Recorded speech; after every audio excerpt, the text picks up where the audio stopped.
لیکن اس میں پھر انہوں نے غلوب بھی کیا، انہوں نے کہا کہ بالفرض اگر مجھے کوئی شہید بھی کر دے تو میں نے اسے معاف کر دیا۔ نہیں سرکار، یہ آپ قرآن و سنت کے خلاف بات کر رہے ہیں۔ جو اسلام میں معافی کی روش اختیار کرنے کا کہا گیا نا، وہ عام معاملات میں ہے، قتل کے اوپر معافی نہیں ہے۔ بسم اللہ الرحمن الرحیم۔ الصلاۃ والسلام علیکہ یا رسول اللہ وعلی آلہ و صحابہ یا حبیب اللہ۔ الصلاۃ والسلام علیکہ یا رؤوف الرحیم وعلی آلہ و صحابہ یا رحمۃ للعالمین۔ امیر دعوت اسلامی مولانا الیاس قادری صاحب نے کہا تھا کہ اگر مجھے کوئی شہید بھی کر دے تو میں نے اسے معاف کیا۔ مرزا جیلمی نے کہا کہ مولانا صاحب یہ آپ قرآن و حدیث کے خلاف بات کر رہے ہیں، شہید کا یہ ٹاپک علیحدہ ہے، لیکن آپ قتل کے حوالے سے جو کہ آپ یہ قرآن و حدیث کے خلاف بات کریں گے کہ اللہ تعالیٰ نے قرآن پاک میں کیا ارشاد فرمایا ہے۔ نبی پاک دو جہان صلی اللہ علیہ وآلہ وسلم کے پاس کوئی اس طرح کا کیس آتا تو نبی پاک اس کی سفارش کرتے کہ اس کو معاف کر دو۔ تو قرآن پاک کی سورت بقرہ آیت 178 میں اللہ تعالیٰ کیا ارشاد فرماتا ہے، ہم اس کی آیت اور اس کا ترجمہ اور اس کی تفسیر ہم ساتھ بیان کریں گے انشاءاللہ۔ الذين آمنوا كتب عليكم القصاص في القتلى الحر بالحر والعبد بالعبد والأنثى بالأنثى فمن عفي له من أخيه شيء فاتباع بالمعروف وأداء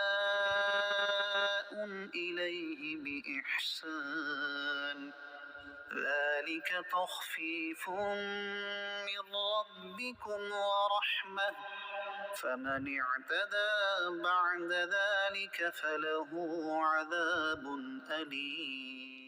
اے ایمان والو، تم پر فرض ہے کہ جو نہ حق مارے جائیں، ان کے خون کا بدلہ لو، آزاد کے بدلے آزاد اور غلام کے بدلے غلام اور عورت کے بدلے عورت۔ تو جس کے لیے اس کے بھائی کی طرف سے کچھ معافی ہوئی ہو تو بھلائی سے تقاضا ہو اور اچھی طرح ادا، یہ تمہارے رب کی طرف سے تمہارا بوجھ ہلکا کرنا ہے اور تم پر رحمت۔ تو اس کے بعد جو زیادتی کرے اس کے لیے دردناک عذاب ہے۔ تو یہ آیت اور اس کا ترجمہ تھا، اس میں دونوں مسئلے بیان کیے گئے ہیں، قصاص اور معافی کا، یعنی کہ قتل کا اور معافی کا دونوں مسئلے ہیں۔ تو اب ہم آپ کو اس کی تفسیر بتاتے ہیں۔ تفسیر صراط الجنان۔ تم پر مقتولوں کے خون کا بدلہ لینا فرض کر دیا گیا ہے۔ یہ آیت اوس اور خزرج کے بارے میں نازل ہوئی۔ ان میں سے ایک قبیلہ دوسرے سے قوت، تعداد، مال و شرف میں زیادہ تھا۔ اس نے قسم کھائی تھی کہ وہ اپنے غلام کے بدلے دوسرے قبیلے کے آزاد اور عورت کے بدلے مرد کو اور ایک کے بدلے دو کو قتل کرے گا۔ زمانہ جاہلیت میں لوگ اس قسم کی زیادتیوں کے عادی تھے۔ عہد اسلام میں یہ معاملہ حضور سید الانبیاء صلی اللہ تعالیٰ علیہ وآلہ وسلم کی خدمت میں پیش کیا گیا تو یہ آیت نازل ہوئی اور عدل و مساوات کا حکم دیا گیا۔ اس پر وہ لوگ راضی ہوئے۔ قرآن کریم میں قصاص کا مسئلہ کئی آیتوں میں بیان ہوا ہے، لیکن اس آیت میں قصاص اور معافی دونوں مسئلے ہیں، اور اللہ تعالیٰ کے اس احسان کا بدلہ ہے کہ اس نے اپنے بندوں کو قصاص اور معافی میں اختیار دیا ہے۔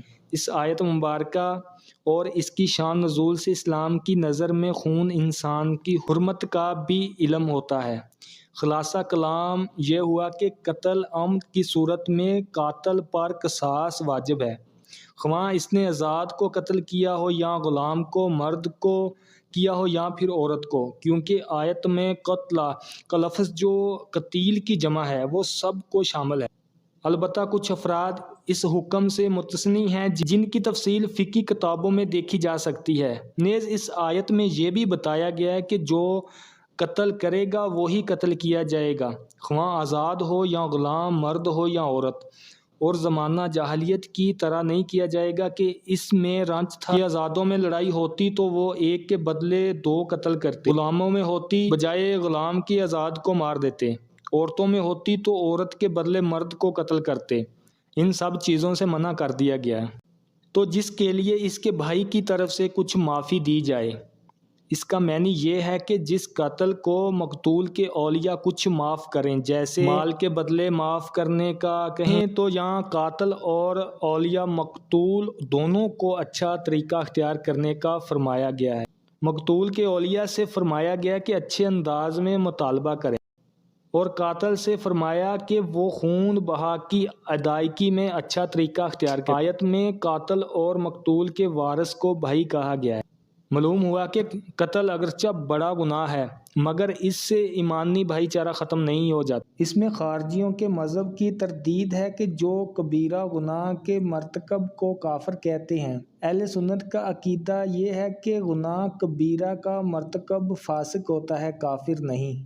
قصاص سے متعلق دو اہم سوال ہیں کہ مقتول کے اولیاء کو اختیار ہے کہ خواہ قاتل کو بغیر عوض معاف کر دے یا مال پر صلح کرے، اور اگر وہ اس پر راضی نہ ہوا اور قصاص چاہیے تو قصاص ہی فرض رہے گا۔ نمبر 2، اگر مال پر صلح کرے تو قصاص ساقط ہو جاتا ہے اور مال واجب ہو جاتا ہے۔ تو جو اس کے بعد زیادتی کرے یعنی دستور جاہلیت مطابق غیر قاتل کو قتل کرے یا دیانت قبول کرنے اور معاف کرنے کے بعد قتل کرے تو اس کے لیے دردناک عذاب ہے۔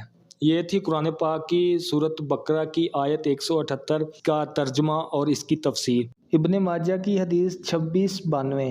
جب بھی رسول اللہ صلی اللہ علیہ وآلہ وسلم کے پاس قصاص کا کوئی مقدمہ آتا تو آپ اس کو معاف کر دینے کا حکم دیتے یعنی سفارش کرتے۔ دیگر کتب میں بھی معاف کرنے کا حکم فرمایا گیا ہے۔